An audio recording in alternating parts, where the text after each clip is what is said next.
Happy New Year from Jacob on behalf of everyone at That Time We Woke Up in a Podcast and Had to Explain Manga, our heated adventures overanalyzing manga we find interesting, otherwise known as the OverMangaCast. And what a year it's been. We've read some shining classics, more than a few hidden gems, and, well, we tried to find some garbage to make fun of for our other holiday episodes, but for better or worse, that's not really panned out. Odd. Anyway, this week we're going to be taking a look back at what we read over the course of our first year here in the podcast space. OverMangaCast's best stories of 2021. Hope you enjoy this trip down memory lane as much as we did, and here's to more great stuff in 2022. There's no chance our luck is gonna run out next year, right?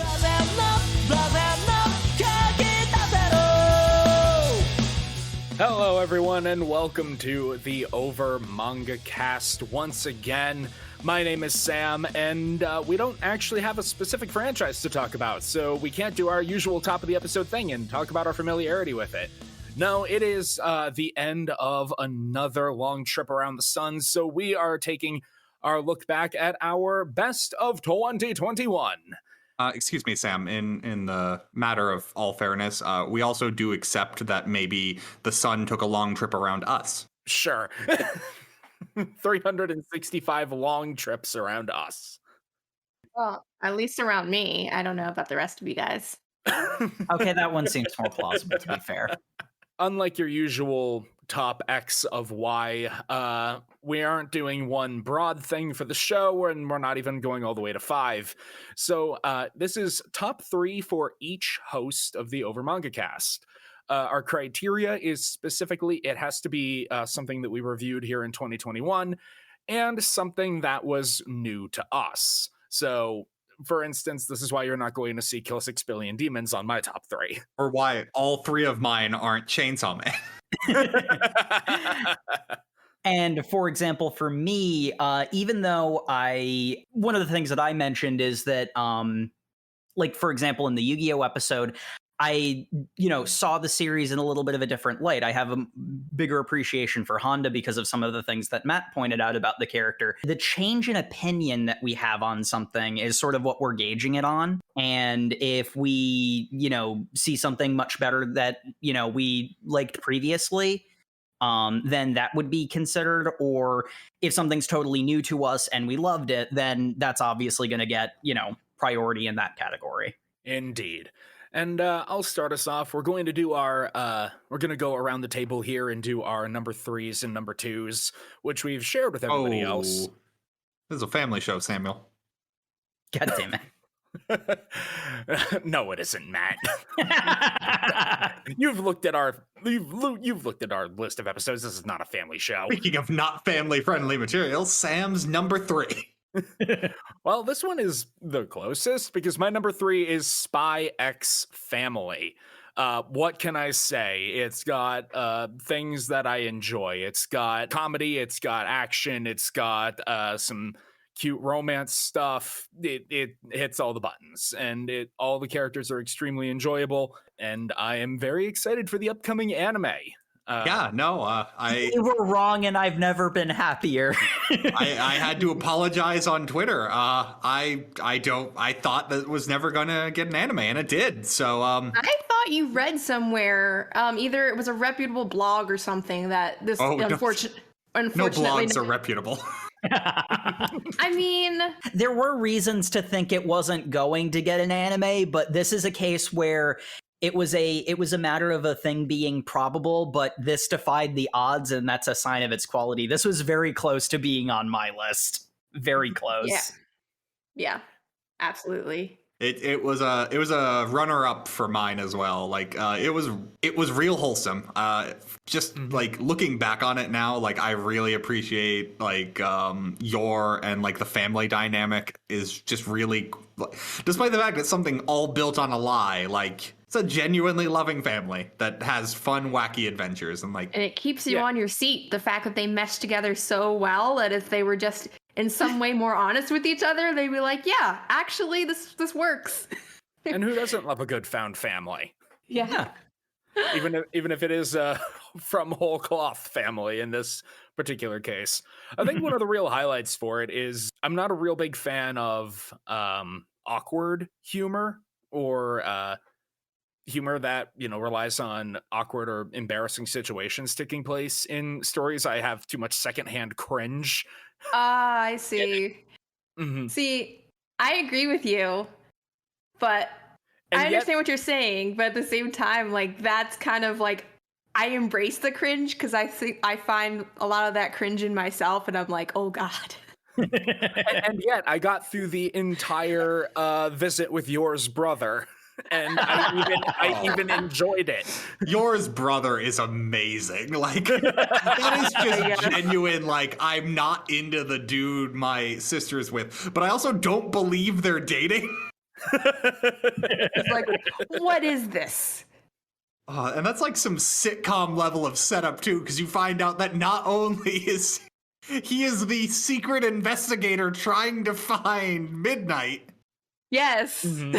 Or Twilight, I think. Twilight, Yeah, yeah. Twilight. Midnight's a The different chapter. irony.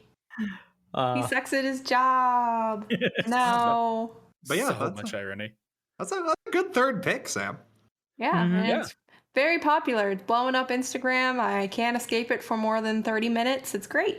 Oh, there you go. You got to work that algorithm, especially with the anime coming out. I can't wait for the all of the various reaction images we're going to get out of animated Anya. Oh, yeah, especially with the anime coming up. Dear listener, Spike's Family Revisit probably coming soon. Yeah. I'm down for it. Again, this is the most razor margin on my list. I had a top 4. I mean, there were 7 of them that I struggled on, but Top the top 4, a top 7, really. Oh, there were 7 of them I really wanted to talk about, but I knew I had to whittle it down, and then it was which of these 4 I struggled with for so long. Mm-hmm. So that was my number 3. Matt, what's your number 3? Oh yeah, my number 3. Like, I don't know, it was a real surprise pick for me because I didn't expect to like it as much as I did going in. Fire Force. Huh. Because I don't know, it's a real fun premise. Like, it doesn't take itself too seriously. The idea of exorcist firefighters fighting people who spontaneously combust into demons. Yeah, Fire Force. Again, if we weren't going off of the criteria of it had to be new to you in 2021, I would have probably put it on my list as well, or at least it was a serious contender to get on there. Yeah, it's just such a wacky premise. You take 2 common things, you slam them together, and you see what happens, and is what happened. Yeah, and like I had really liked Soul Eater. So I was surprised I hadn't like gotten into it sooner, and I'm also surprised I haven't read more of it since what we read for the podcast. But that's why it's number 3. Definitely another one that would be fun to revisit. If it ever gets a season 3. Ugh. Look, hey, I doubt whoever's animating it is listening to this, but if you are, we'll help boost your. It will help you boost you in the algorithm. We'll go out onto street corners and shout Fire Force's name. Yes. I will shout the honor of Princess Hibana. I will play Inferno very loudly out of my car. Wait, I already do that. Banger opening. Really Seriously. is. Banger opening, banger waifus, banger everything. Mm-hmm. See, the thing for me for Fire Force is I want to read more of it. It really wasn't a contender for my top list, but it's definitely a contender for my revisit list because the sheer amount of potential that I see in it is staggering to me. Oh, you know, I mentioned some of my problems with it, but like, you know, those aren't deal breakers. And just the thing that really compelled me was the mystery of it. That is what was sold to me the most, more than anything else. And like the characters were pretty freaking great too. The why it's happening is presented in such a compelling way. It makes it a page turner for whatever complaints that you could possibly have about it. It still sucks you in. And that's a sign of real quality. And like in the tiniest possible way, spoilers, but like Fire Force Twitter has made it impossible for me to avoid. I don't know what happens, but I hear it gets crazy. You might say that it's an out of control fire. Things are heating up. It's Golden Compass levels of what is going on. That is a very specific flavor of what is going on, and yet I understood it entirely, and I think that scares me. All right. So unless we have anything else we'd like to say about old Fear Fierce, Jay, what's your number 3? So mine was a little unexpected for me.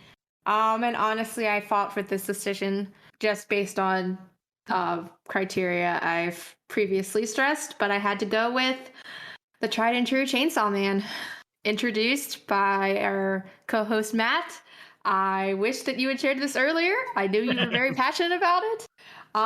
The first couple of chapters, wow. I have to say that I found myself, even as a female, identifying like very strongly to the main character.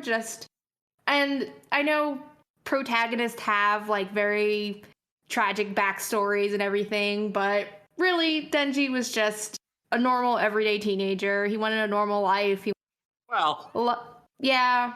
Not normal every day. I would say normal every day, just like as far as emotionally. Oh, okay. He is amazingly well adjusted for living essentially below the bottom of the barrel. That's what I mean. I'm not talking about like all the crazy situational stuff. I'm talking about like emotionally, his family, having the support system, having access to meals, food, shelter. Yeah. Appreciation. It's really good as the series goes on. You see him achieving all those goals. Finding a family, finding a home, finding a lot of meals. Some would say an entire fridge full of meals. Being able to touch boobs.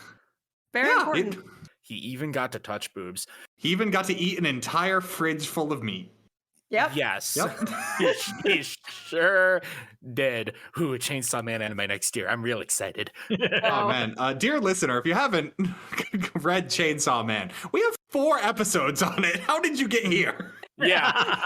The whole series. I want to echo something that Jake said about Fire Force, which is the mystery really keeps it a page turner. And oh boy, what in the bloody hell was going on? What are devils? What's a Makima? What's a Makima? The f***'s a Makima?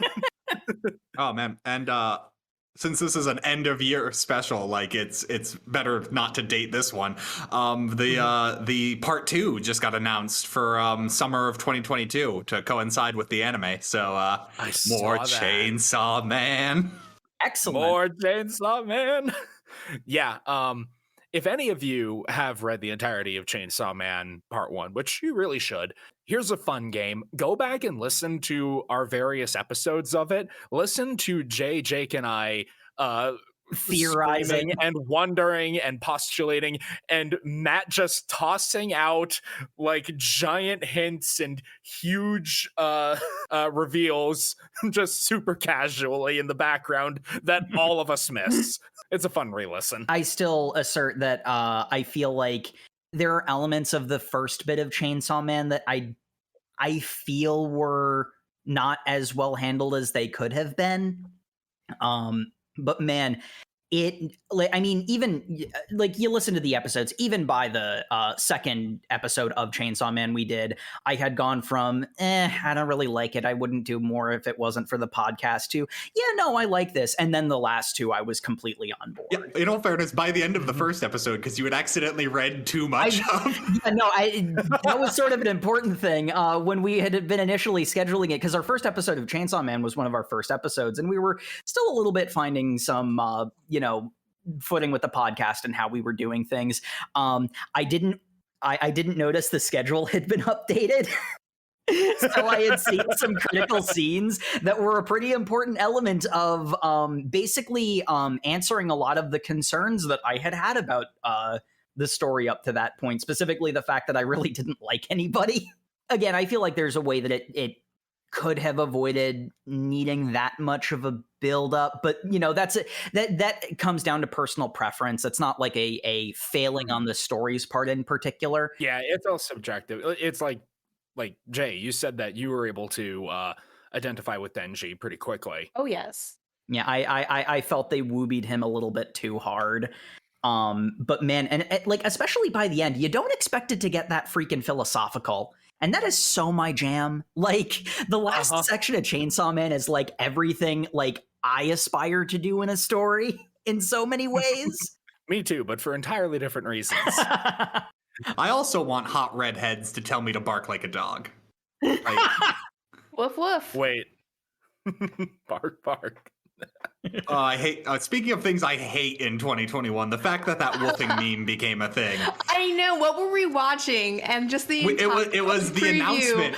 Oh yeah. Me and Jay stayed up until like 5 a.m. watching the Japanese And the press entire release. chat was just woof woof. Was English fans in the Japanese chat saying "Where's Chainsaw Man?" and "Woof woof woof woof." It was It was something. Japanese Twitter was not happy about it the next day, from what I remember. Which is weird, but whatever. Twitter Yeah. is Twitter. I take it with a grain of salt. as I can understand, probably everyone else's number 3s and number 2s are also going to be Chainsaw Man, as where it rightly deserves. So we can just move on to 1s. Hang on a minute. Hold on. Hold on, let's have Jacob disappoint us. What's your number 3, Jake? My number 3 is Everything is Fine. This one is actually a bit of a interesting one for our criteria, because strictly speaking, you could say the thing that most sucked me into Everything is Fine was something that I read before we were reading it for the podcast, which was that opening scene of just like every single last scrap of this. It's like you have the stylized art style, and then everything else going all the way down, every last detail has something wrong with it. And it creates this creeping dread of atmosphere that just permeates through every word spoken, every moment where you see those expressionless masks. And the thing that I really appreciated about Everything is Fine was that feeling never went away. And the deeper you go into it, the more that feeling like seeps into you, the reader. At least for me personally, it was that way. When we were discussing it, like little details like the like one of the containers of fish turning into kanji, and like just so many of those details, it like maintained that degree of everything very much not being fine. Yeah, no, I really liked the atmosphere it built up. I think I'm a little different, is I felt it kind of lost that near the end, but like as a whole, like still in the things I've read a chunk of for 2021, the part 1 of Everything is Fine is definitely like up there as a good read. For me. Yeah. Oh yeah. Yeah. This is definitely a strong number 4 for me. Yes. Because Matt, you mentioned in the episode that the more thrillery elements of it you weren't too keen on. Yeah, but that's again personally subjective, and like this is a top 3 list. Obviously, it's not going to be. Yeah, We got a full Very episode if you competitive. want my opinions. And also, from my point of view, I really enjoyed it because I typically like, kind of not post-apocalyptic, but I don't know what you would call it. The word escapes me at this minute. But I mean, Dystopic. kind of dystopian backgrounds are really interesting. But I admittedly am not too much of a fan of webcomics, just in general, because I'm really picky about art, which I think has been a trend for myself. Like, it's very difficult for me to latch on unless it like has a superior plot and there's some kind of very dynamic charactering, some particular hook. something. But if it has none of that and the art's terrible, no, I can't. Yeah, like even if it's good, you can't if the art's bad. Yeah, that's understandable. Yeah. So, but I got hooked with what we read. We read up to, I don't know if there's been more published, but I think we got the first 2 chapters in. We did part 1. Part one. 1. Yep. Yeah, but I don't know. Did either of you check and see if Mike responded to any of our questions? I didn't notice. I don't know, Mike from @web2. Yeah, That's your Mike. Twitter address. I need to know if they're bears or cats, and I need to know what the goo was. Well, no, he answered that question. They are cats. Ah, well, there we they go. are cats. Wait, Well, they're hold not on. actual Or are cats. they bears? The heads or whatever. Hold on, I might be misquoting Mike from Yeah. Was he also just being a troll? maybe. That's also possible. Oh, it's literally just Mike B Comics. There you go. Nice, simple Twitter handle. Go follow. Mhm. And while you're on Twitter, follow at OverMangaCast. Yeah. But yeah, everything is fine. Jake, you described it as not wanting because you're like, I know there's going to be something horrible if I scroll any further. For me, I had a similar yet different reaction in that I know there's going to be something horrible. All right, rip the Band-Aid off. Let's go. I mean, when I initially started it, like before it was even mentioned among us, like we mentioned the story in the episode. Go check out that episode for the kind of funny story of how we all learned about Everything Is Fine and how it got on the podcast. But like, I was reading it so slowly, and like at first I'm like, am I not as into this as I think I am? And then I realized whenever I'm reading, it's like, no, I'm scared to scroll. But yeah, that is everybody's number 3 of the best of 2021. So coming back around the horn to me, getting into number 2 off of this list. Now, an important thing is it had to be new to us this year, even if it was a suggestion that we made. That doesn't necessarily disqualify it, so long as it was, I've been meaning to read this thing, and now here it is. And that's exactly what it was for me when it comes to Vinland Saga. Knew this. Yes, my favorite 80s drug crime novella. Look, somebody is going to listen to that episode and draw an entire fan comic of that, and it's going to be great. But We would review it on the podcast. Sam, why would you mention that person being my new best friend? Like, but yeah, I gotta say, Vinland Saga was really struggling with my number 1 pick to be number 1 because I said earlier that I enjoy action, and yeah, and particularly mentioning Chainsaw Man, particularly brutal action. But there is a difference between the cartoonishness of Chainsaw Man, even though it doesn't really have a cartoony aesthetic. It just reaches that point where it's like, okay, no human body has that much blood in it. This has taken my suspension of disbelief and turned it into enjoying the ride. Vinland Saga is very much aware of the limitations of the human body and how much blood it's got in it and wants to just splatter it all over the page for you. sometimes ignores the amount of blood a human body can contain, but that's for dramatic effect. Indeed, it's for drama. It's got a lot of the things I like. It's got action. It's got philosophizing on the nature of violence. It's got a very fun cast of characters. Thor's is still my favorite. Big, strong man leap across boat, smash up real good. Is very sad about it. It's a very I suggested it because I thought I would enjoy it, and then I was proven correct, and that's why it's my number 2. Fair enough. It also helped justify me randomly buying it in a Barnes and Noble. Whatever lets you write it off as a business expense. But I really appreciated Vinland Saga when we read it too. It's got like a great kind of historical fiction angle that I love seeing in manga, especially when it's not just like Meiji era or Sengoku Jidai. Mm-hmm. Like those are what you normally see when you see historical as the genre tag. And when things do things outside of that, I really appreciate it. Like, I think I've mentioned this a few times on the podcast. I absolutely love the manga Kingdom, which is about the Warring States period, or the 3 empires, or the 3 kingdoms. Romance of the 3 Kingdoms. I don't think it's necessarily Romance of the 3 Kingdoms. It's the historical era, but that's the book. The historical era is the 3 Kingdoms. Yeah, all right. That being said, the historical figures in there are romanticized, but like not to the same degree. Mm-hmm. But no, and it's also one of those things that I'm just acknowledging is never going to get published in America because it's very long and no one wants to translate it.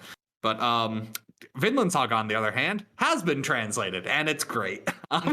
That's actually something else that I meant to mention. A lot of the times in shonens, you know, we all know the classic shonen thing of characters will fight for a bit, and then either they'll break apart and pause, or someone on the sidelines will start monologuing about, now here's all the really cool, intricate details of the mental game they're playing in this martial arts battle, and, you know, the Brock effect and stuff like that. But no, while it does indulge in that a little bit, particularly with Thorfinn, Vinland Saga just says, no, battle is brutal and elemental, and it's whoever can put the sharp metal bit in the other guy first. Without completely disregarding the strategy elements, it just handles them a little differently. Goku can get blasted by Frieza, and he's Goku, so he can take that a bit better than a particularly skilled swordsman getting hit by any sort of blade. It doesn't matter how good you are, you just got hit by a blade. Blades are sharp and they go ouchie. Well, Indeed. they make you go ouchie. If the blade goes ouchie, you've got a problem. Yeah. Though actually, that was a plot point in the climactic fight of the section that we read. You're right. That blade did go ouchie. For me, the thing about Vinland Saga is kind of two elements. And the first one is absolutely a taste thing and not a problem with Vinland Saga itself, but I couldn't help but notice the blend of manga logic and real world logic. Those places harmed my suspension of disbelief for the story. That's a me thing. It's not, because it's historical fiction, Yeah. And I personally felt that like the hard history and the noticeable, and the fiction was a little bit too noticeable for the hard history, like the Baron that we have gluttony at home. Yeah, like things like that pushed it a little bit too far for me personally, but it certainly didn't ruin the experience for me. The other thing, and this is even further from a complaint or a critique of the story. We read what was functionally the prologue, and there is that element of, I'm not entirely sure what Vinland Saga is trying to say, because it's really only set up the players for its theming, not any of its actual themes properly yet. And ultimately what that does is, despite the fact that Vinland Saga, on my list of series I'd like to revisit and series I enjoyed and things like that, despite it being lower on, or despite it me being fairly lukewarm on it, it's higher up on my list than, my raw enjoyment of it, because I know that it has more to say, and I would very much like to see what it has to say. That was one of the common comments on that episode too. We got was where we stopped was kind of right before anything happened. That was the impression that I know I gave it. I believe we all mentioned that. Yeah, we read the prologue. So part 2. Yeah, we should do a part 2. And like, as of just scheduling thing, it's because I looked at what the page count was to get to the end of the arc. That is where stuff happens. And that would have been double the length of what we read. And like, guys, we do one of these a week.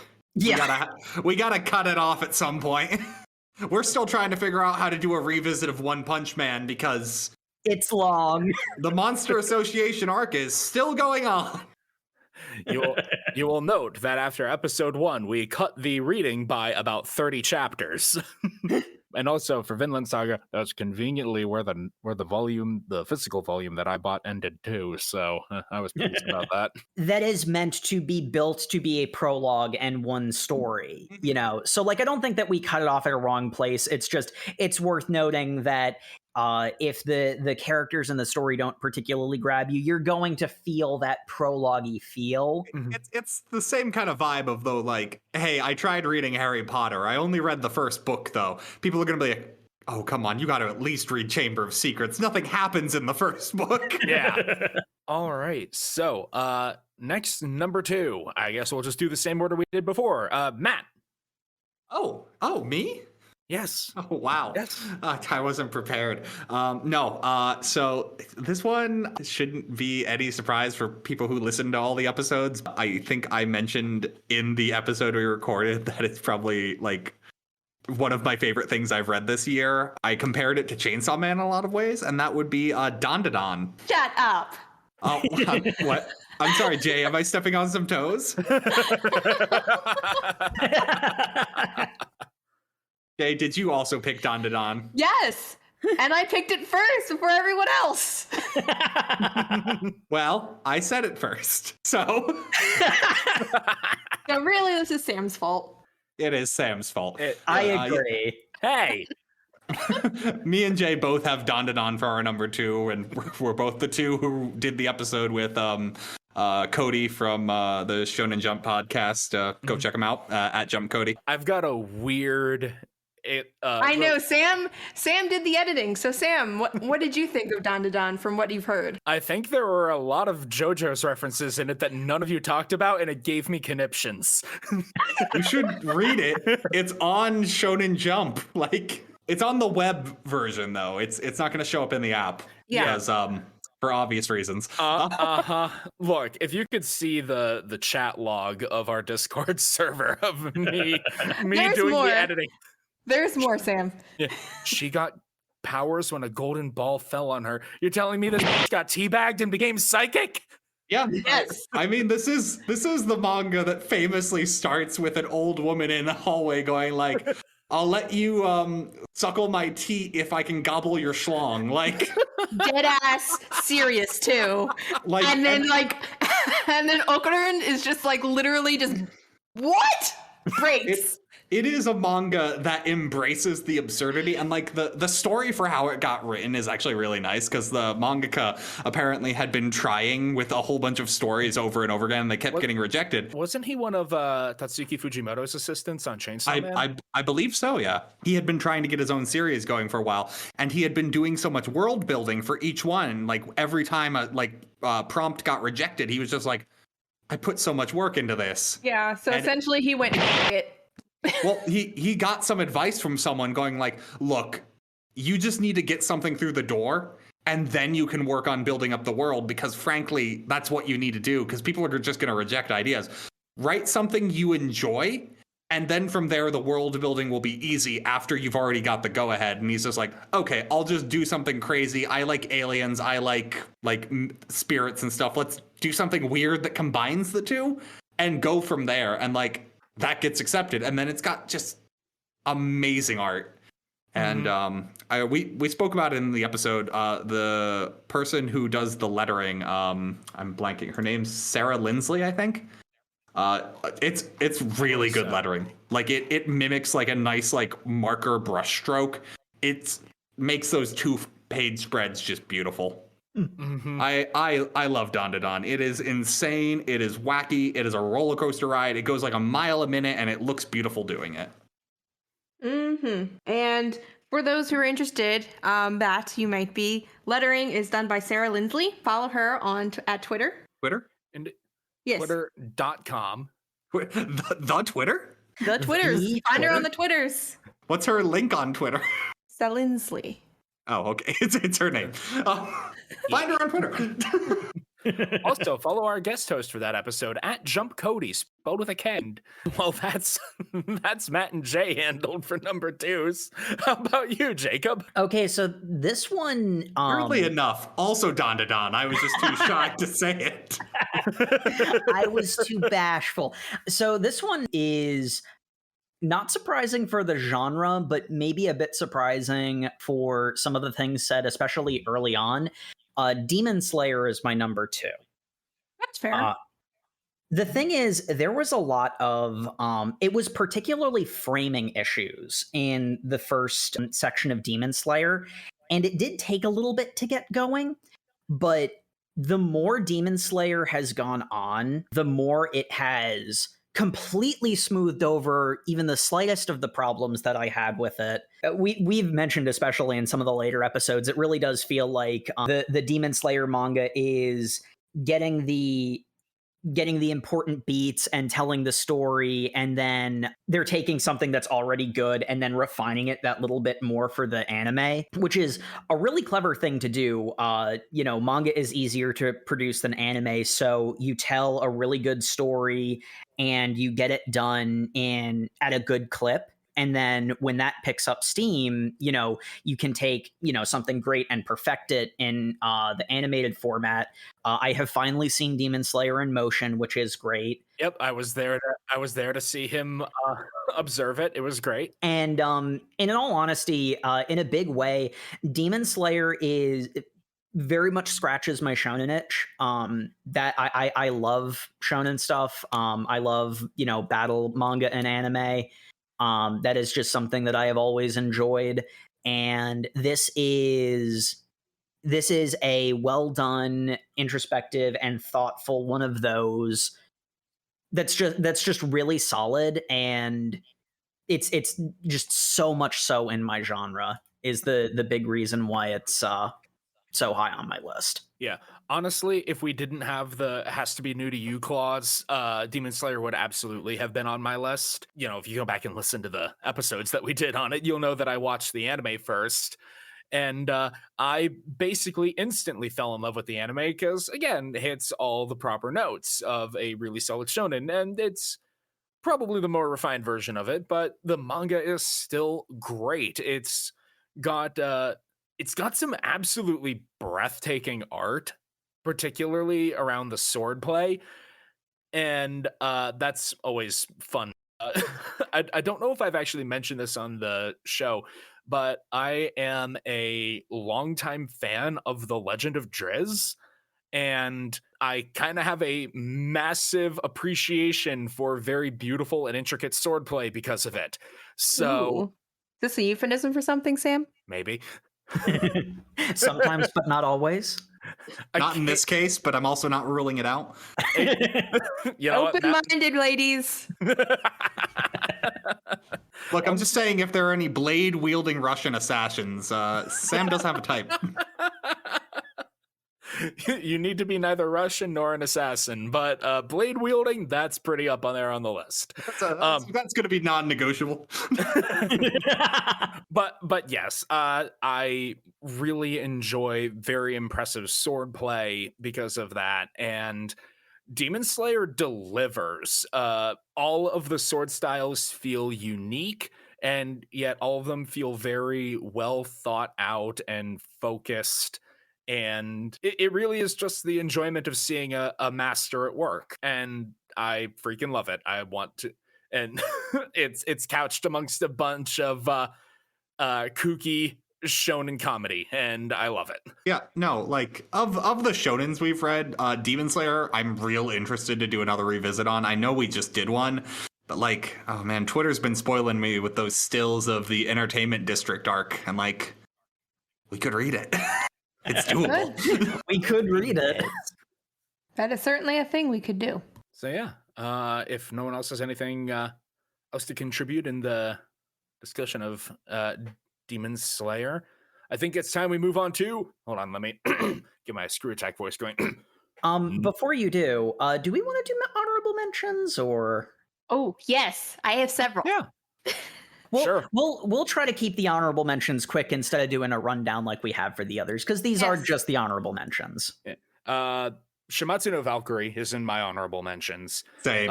Same. Jake, 3 out of 4 silence. podcast members recommend. I know this doesn't get conveyed a lot to people commenting. 75% of us liked that series. Loved it. It was very entertaining. I loved it. But no, Jacob does make some good points. We have entire episodes dedicated to those. Yeah, we do have entire episodes dedicated to my complaints, which I stand by. My other honorable mention, I'm going to keep it to 2, is Eagle, Making of an Asian American President. Woo! That was really good. Yes.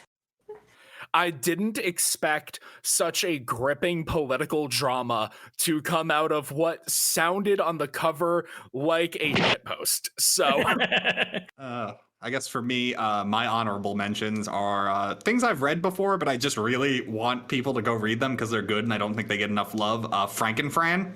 Rereading that just reminded me how much I love that series. There's nothing new about it to me, but I also just really appreciate that kind of like body horror, but still like kind of comedic angle. And then obviously Scoob and Shag. It didn't make my top 3 because I honestly can't say with confidence that it's good. I agree with that. I like it too. It's something you should enjoy, but it's fun. I can guarantee you it's fun. I just am not willing to go further out on a limb than that. Honestly, probably my same recommendation for Shimatsu no Valkyrie. just with measurably better art. Yeah. Well, occasionally. Occasionally. And Jay, honorable mentions. So my honorable mention is going to be Blue Period. Really resonated with the characters. It was just gorgeous. The plot was interesting as well. It was, I think we agreed it was kind of like, not a shonen, but definitely a intense setting of art school, which was very interesting. Very gripping, very tense plots. We covered a lot of very tenuous social issues at times, friendship issues. It was gripping, it was gritty, It's definitely one of the most nuanced emotional stories we've read. Yeah. And I did appreciate it for that. It is one of those things that I have read and like parts of it I've taken away the most from. Because occasionally I will just flash back into my head the scene of Yuki? Yuka-chan. Or Yuka-chan. Yuka-chan, of him too in many Y names in that manga. in his room saying, even if you love something doesn't mean it's always going to be fun to do. Like, that's such like a powerful message in that scene. Oh, yeah. And then obviously also him werewolf transforming, saying, I'm going to kill everyone with my art. And I'm like, yeah. You don't wake up and want to do that? it's a passion that I am envious of. As an aspiring author, I do totally understand that. Yeah, I feel that. It didn't grip me the way it gripped Matt and Jay, but I totally understand why it is as popular as it is, and it deserves it. As much as it's not my taste, it is really good. All right, and some honorable mentions from you, Jake. So I have a bit of a problem. The two honorable mentions I was going to mention was Spy X Family and Frankenfran. So I'm going to go down to my the ones below that.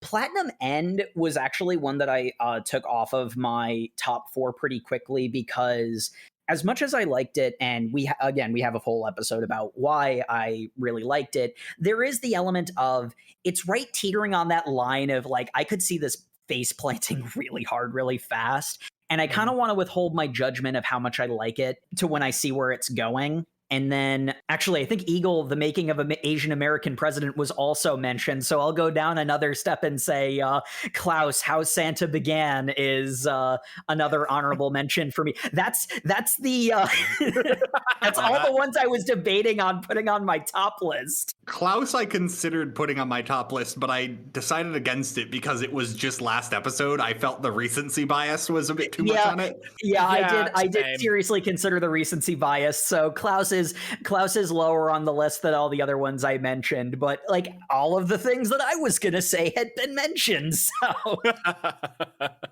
defeated. Okay, editing Sam, give us a drum roll.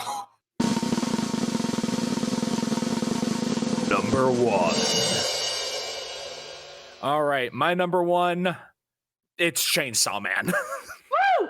I bloody loved Chainsaw Man from beginning to end. I know why Jake said that the ending or the beginning wasn't as strong for him, and I understand why he believes that.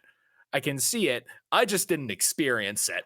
I got thrown onto the Chainsaw Man bus, and I enjoyed the ride the whole way. And going back and rereading it with hindsight and re-listening to old episodes with hindsight, it's one of my favorite activities to do with media that has a big twist, is to just go back and stare wide-eyed very intently at every little bit of foreshadowing. Like, I see you.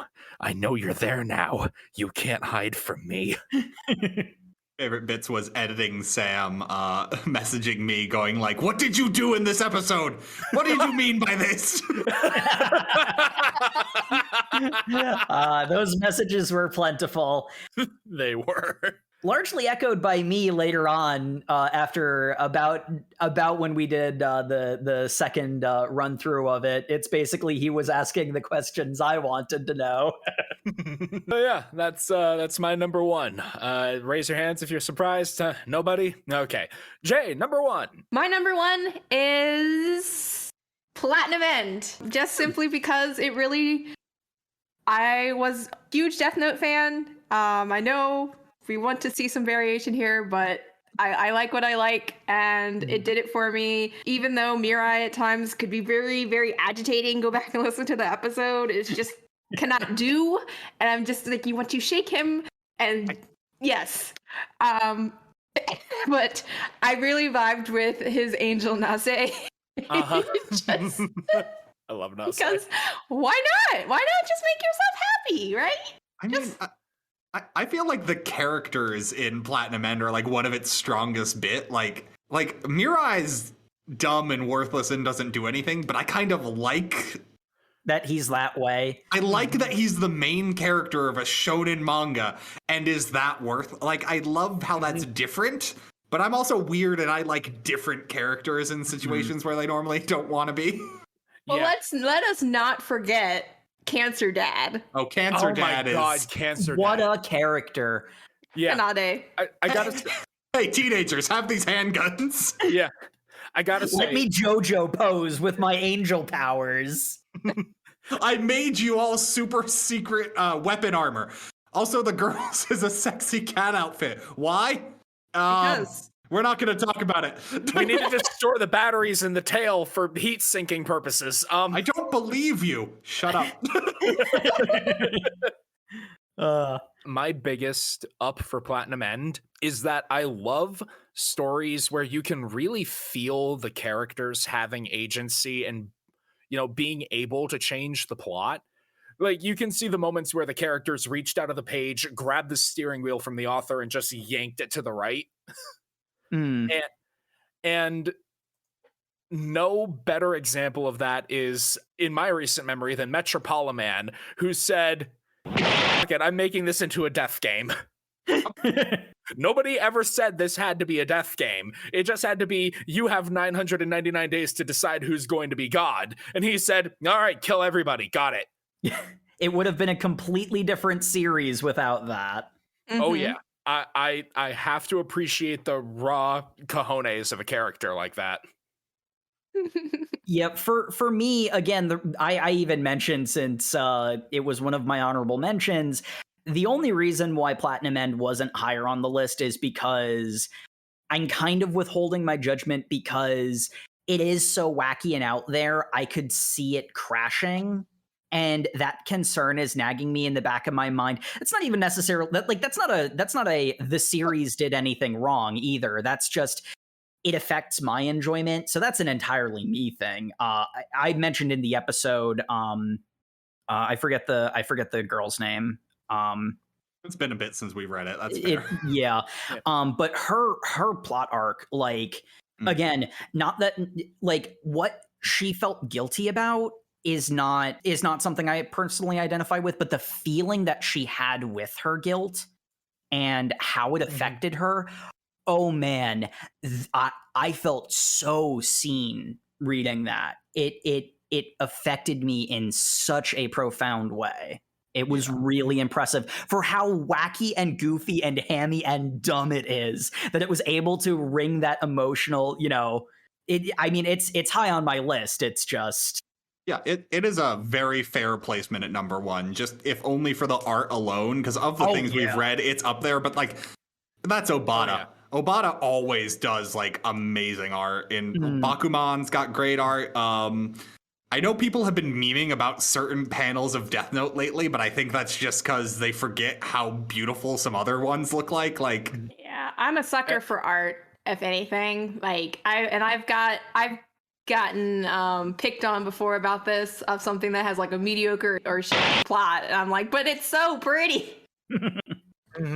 Hey, as I said in the episode, I am a massive sucker for the angel wing aesthetic, and oh boy, do they just take that and crank it to 11 in Platinum End. Yes. All right. So, Matt, you're number one. Oh man, so I'm gonna also pull a J and pick off the honorable mentions. Although I guess at this point that should have been obvious what was happening.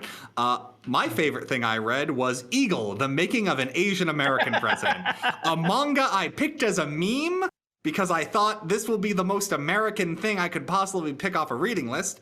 And ended up with a deep political thriller that I cannot wait until next July 4th so we can read volume 2 of, because I desperately want to know what's going to happen. I mean, depending on how you view it, it might actually be a typical American manga. So, I mean, that's not entirely inaccurate. Mm-hmm. It's like I said before, I did not expect this property, whose title sounds like it's supposed to be this incredibly gripping and tense. Whoever you are, sir, you win. I fell for your post and you win. Absolutely.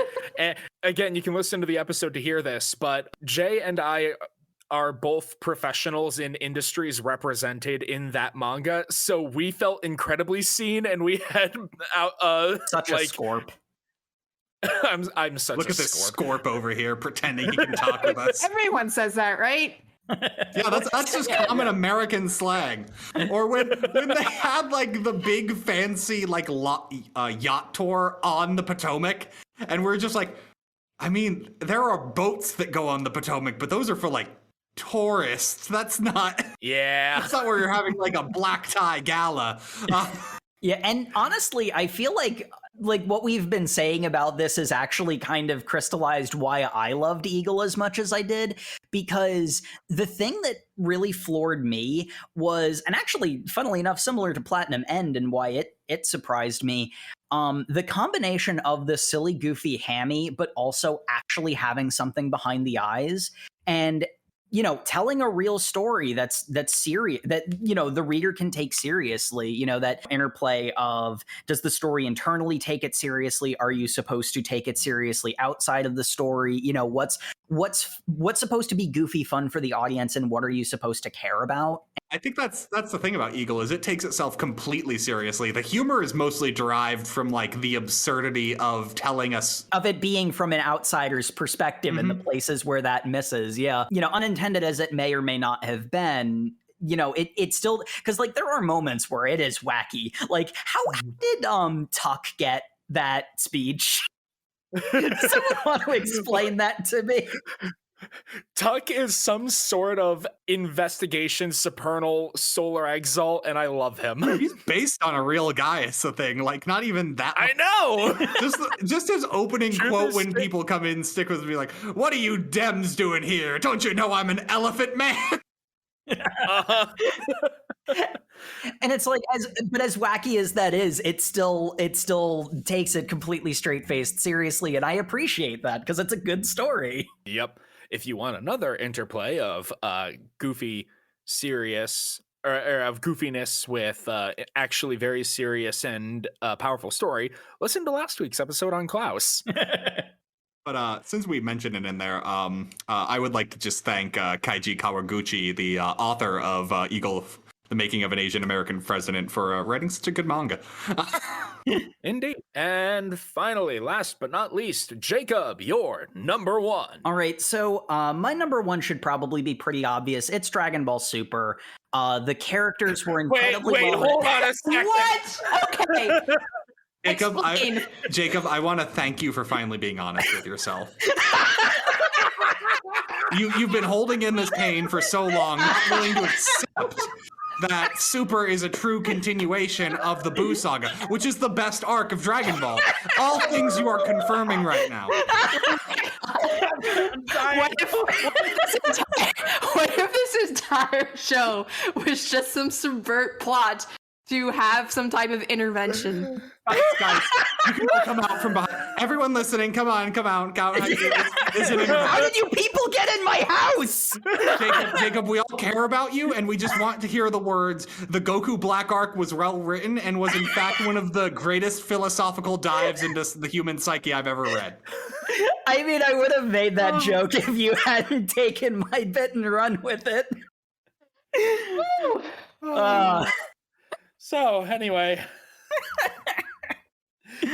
Save us, Jake. What's your number one? So in reality land, my number one is a pretty solid number one, actually. I did debate a lot whether or not I'd make this my number one, but every time I came back to it, I realized how much I love it.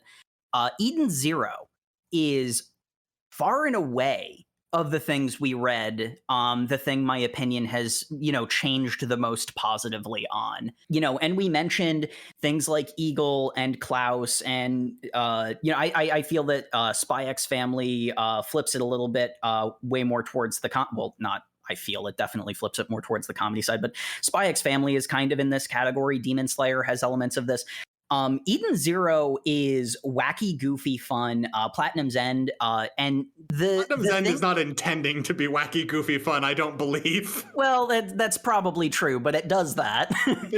that's sort of the reason why I'm a little iffy on it and why I want to put it higher, but don't. But the thing about Eden Zero is there are so many cases where a manga will get raunchy and it will annoy me because it's out of place. That takes me out of the enjoyment of the story. Eden Zero, on the other hand, always manages to have at least a little bit of an excuse that actually legitimately makes sense. So that problem I normally have is not there. The fight scenes use unique abilities in clever ways. Like, I love Shiki changing the direction of gravity to functionally flash step. I love mobility in combat, and Shiki uses gravity powers in a really interesting way. The world is my least favorite element, but I still like it a lot. It's still interesting, and I still would love to see it explored. It's the kind of world that the world is only the draw because it gives you an infinite number of places to go to. I feel like the world is being set up as a blank slate to tell the story on. Like early One Piece, the world is, you're in the East Blue. Why is it called the East Blue? Because there's 4 seas, like north, south, east, west. Like, where do you go from there? I don't know. A new planet where cool shit happens. Like, yeah, and this planet rains rocks. For all of the aesthetic of Eden Zero, it basically is like, here's your trashy, dumb, fun, guilty pleasure. Like, that's the aesthetic of Eden Zero. And that's always why, when I was talking in the episode, I don't know if it came across, but I almost felt ashamed for liking it as much as I did. But the thing that I really need to get through my thick skull on this category is Rebecca and Happy's story is so good. And it's like, that's just the best one. It's not the only one. Everyone has these really deep, really meaningful, really impactful stories. It's so real. It's so personal. And just in particular, Rebecca and Happy is the one that I felt was the strongest. But Shiki, his robot friends faking being evil to get him to leave so he could have a happy life. All those things. An entire arc based around a dragon that eats time selectively. Yeah. And Professor Whise's entire story, it's that effort and quality and love and TLC put into something that is also fun. I just can't help but love it. And again, like I said, sometimes because of its aesthetic, I feel bad for liking it, but no, why? Why would you feel bad about that? And then on top of it, it's really good from a more, hard to say quality has objective measures, but as close as objective measures come, it has an objective level of quality. And hey, we meme a lot here on the podcast about guilty pleasures and liking trash and whatnot. But ultimately, going into 2022, dear listeners, I want you to remember this. You like what you like. Don't feel bad about that. Laugh about it if you want, but don't feel bad about it. Don't listen to us. We're 4 idiots on the internet. I mean, there are a lot of cases where you could point out something that is an outright flaw in something and still like it in spite of that. I'm not going to get on the whole debate about how objective quality isn't a real thing, so ratings are inherently meaningless, because that's dumb. You ascribe meanings to anything. Everything is arbitrary if you go down to the minutia of it, but we're obviously not doing that. We're all doing an agreed upon standard to some degree. You're just being contrary. Yeah. after my own heart. Well, technically, a 9 out of 10 doesn't mean anything because I really like Kiss Sis, and it's a 10 out of 10 for me, and everything else is a 1 out of 10. I'm very fortunate to have not encountered one of these individuals in the wild, and I hope to never have that. Oh, I don't think these people actually exist. I think people just pretend they're these people on Twitter. I don't think anybody on Twitter exists. Is really prove me wrong. Yell at me on Twitter at OverMangaCast. Yes. Prove to me that you're a real person. Or in the YouTube comment section when this episode is on YouTube. Mm-hmm. Or in the reviews. So, guys, as we bring this top round of 2021 to an end, I guess we can do the one thing you always do around New Year's time, resolutions, you know?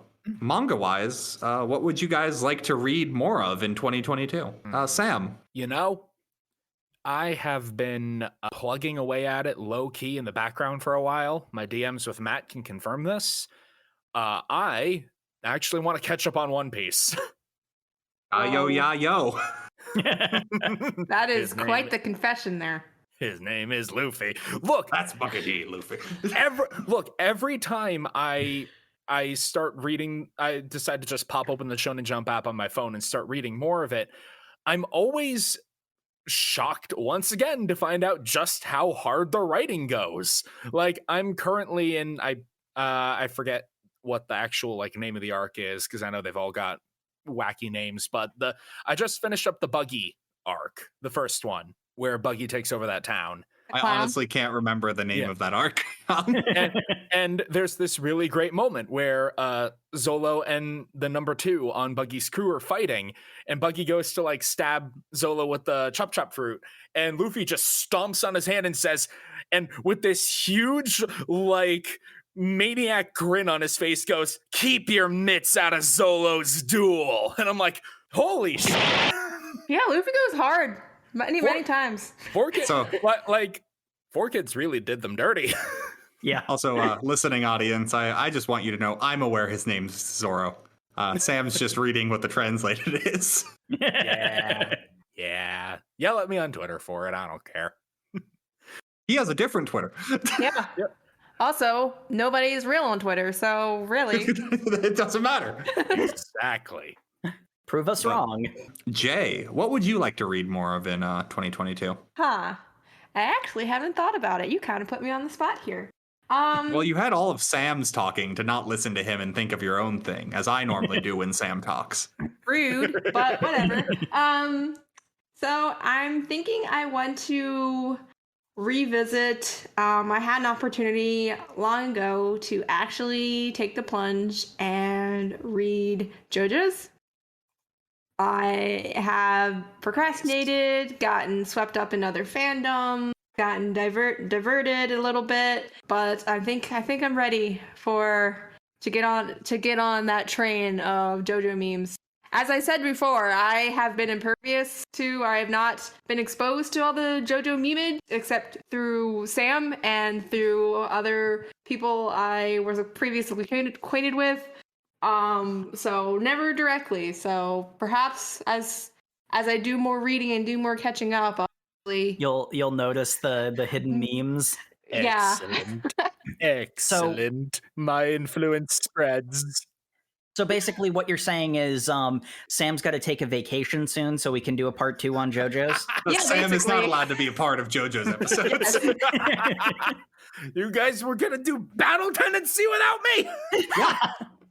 It was actually a JoJo's Discussed podcast. You were being demoted to editor. No! Oh, no. Oh, no! Jacob, what would you like to read more of in 2022? There's actually 3 series that immediately pop up. I don't know which of these 3 would be the one I'm most interested in reading more of. Eden Zero is definitely one I want to read more of. Spy X Family is definitely one I want to read more of, which good. And Fire Force is also one that's pretty high up on my list. There's quite a few of the ones that we've done. There's very few that I haven't liked. You know, like looking back on it, because, you know, like for whatever complaints I have, it's usually a matter of I see this thing that could, you know, take this thing I already like and in my opinion, make it even better. or like, there's some error that didn't get caught in editing that I point out because I like doing that sort of thing. I don't read enough, and this podcast has helped me actually, broaden my horizons a little bit more. The three that immediately jump out in my mind are Eden Zero, Spy X Family, and Fire Force, because Spy X Family is so freaking wholesome. Eden Zero, I've just accepted that it is one of my favorite series now, and Fire Force has just such a compelling mystery. Yeah, gotcha. All right, and you, Matt?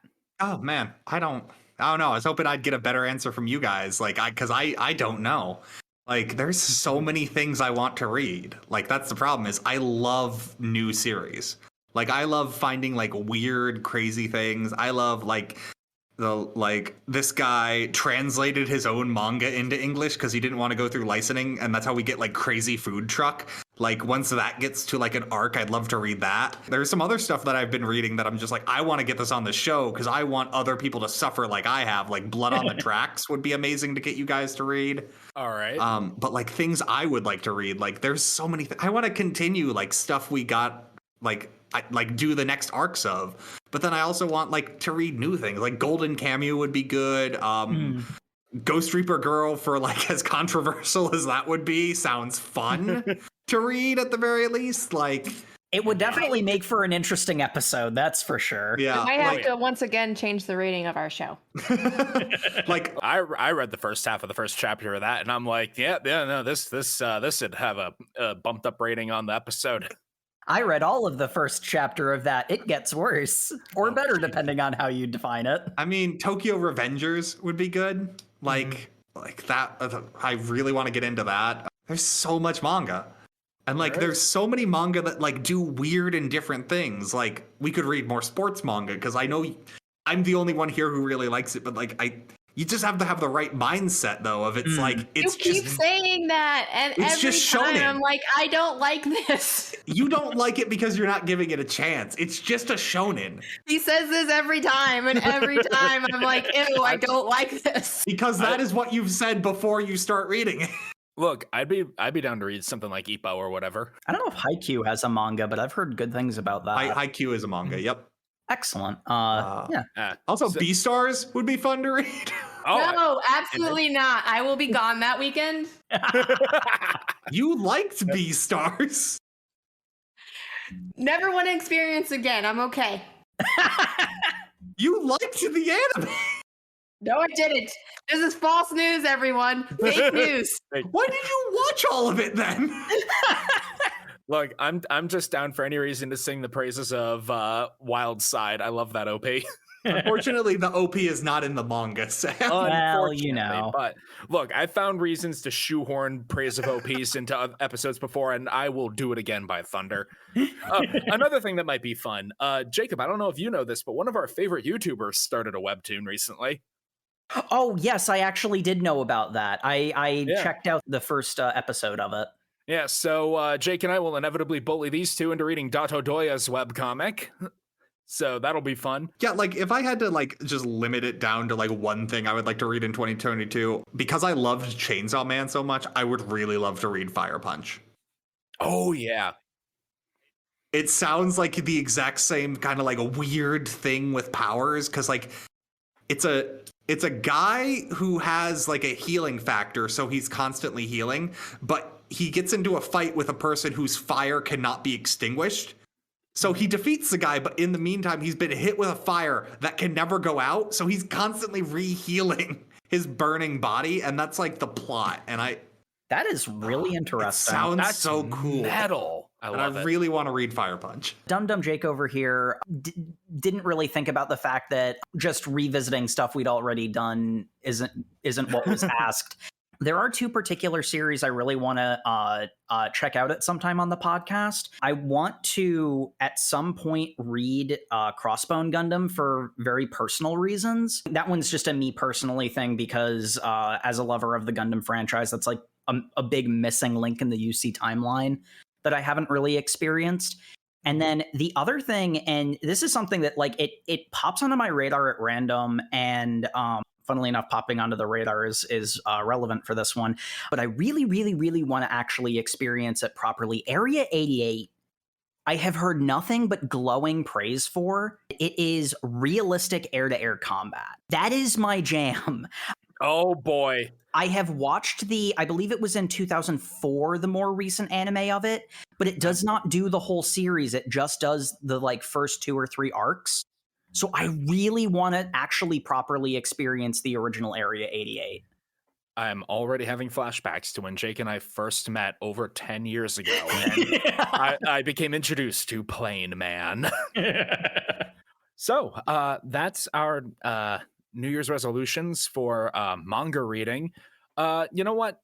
This first year of us delving into the podcasting space has been really fun. Big thanks to everybody who supported us throughout the year. We love you. You guys are awesome. I want to know if any of the rest of you have podcasts to shout out. Shout out a podcast or 2 or 3 that you'd like people to check out. If you follow me at all on Twitter, you know that I'm a huge fan of horror anthology podcasts. So it should come as no surprise that I recommend Old Gods of Appalachia and The White Vault. Subscribe to both. Love them. White Vault currently in its fifth and final season. And I'm going to go a little out of the way and shout out one of my writer friends has a book review podcast. It's called Bookcraft. It's on Spotify. Go check it out. She does little 5 to 10 minute episodes reviewing a different book every week. It's really good. Go give it a listen. How about you, Matt? You got any podcasts you want to shout out? Oh man, I mean, obviously check out any of the podcasts of the lovely people who have guested so far. The Shonen Jump official podcast, Manga Mavericks, One Podcast Prevails. The 20 things that Colton does. Colton does a lot of podcasts. Just anything Colton does. They're all great. And then as a personal thing I'll recommend, I really love and especially for people who like our stuff, I think you guys would really appreciate Trash Manga Friends. It's 3 guys who each fortnight review one just utterly garbage manga. And I'm a huge fan of bad movie review podcasts, and they take that format so well into the manga format. And they've just been ripping apart isekais lately, and I'm so happy because I hate isekais so much. I actually enjoy them. Not these. We're going to have an isekai month on the podcast. Maybe we could redo the healer. I'm sure that wouldn't be painful to get through. In case anyone doesn't know, do not read that. Do not read that. No amount of trigger warnings can save you from that awful, awful manga. Oh, no. So you're saying it makes a good white elephant gift? I would say no, I would say I was saying the exact opposite of that. Do you know what a white elephant gift is? I'm saying this is too. This isn't this is bad. This is this is bad. Yes. All right. I don't think we understand the depths of bad. Definitely not. Well, if you want to understand the depths of bad, you should go listen to Trash Manga Friends episode on Redo the Healer. It'll do a better job summarizing than what I can. Jacob. I am a hermit who doesn't like contact with the outside world, so I don't actually listen to a lot of podcasts. Jay, podcast shout outs. So Sam pretty much gave it. I listened to very generic podcasts. So to avoid embarrassing myself, I will not say anything. All right. Thank you, everyone, for once again listening to the OverMangaCast. Throughout all of 2021, again, this is our debut year of podcasting, and it's been a wild ride. It's been a ton of fun. So thank you, everyone, for tuning in over this past year. Tune in next week, where we are going to be jumping right into the new year with Mermaid Saga. Chapters 1 through 16. I think it might be a little too cold in early January for mermaids, but sure, we'll roll with it. It's kind of appropriate for Mermaid Saga. Oh. I don't know how to take that, so we're just going to finish the sign-off. Follow us on all the social medias where we are at OverMangaCast. You can recommend new things for us to read by DMing us on Facebook and Twitter and Instagram. You can comment on individual episodes as they go up 2 weeks later on YouTube. where you should like, comment, and subscribe. Yeah, get those suggestions in. We have an entire 2022 schedule that's looking kind of blank right now. We got slots we need to fill. Indeed. If you've got something you've been dying to hear talked about more on the internet, as if there's ever a dearth of content, then by all means, let us know. Drag this over-analytical hermit out of his cave and make me read new things. Make us read more Dragon Ball Super. No. Good night, everybody. Happy New Year. Happy New Year! Happy New Year. Yeah.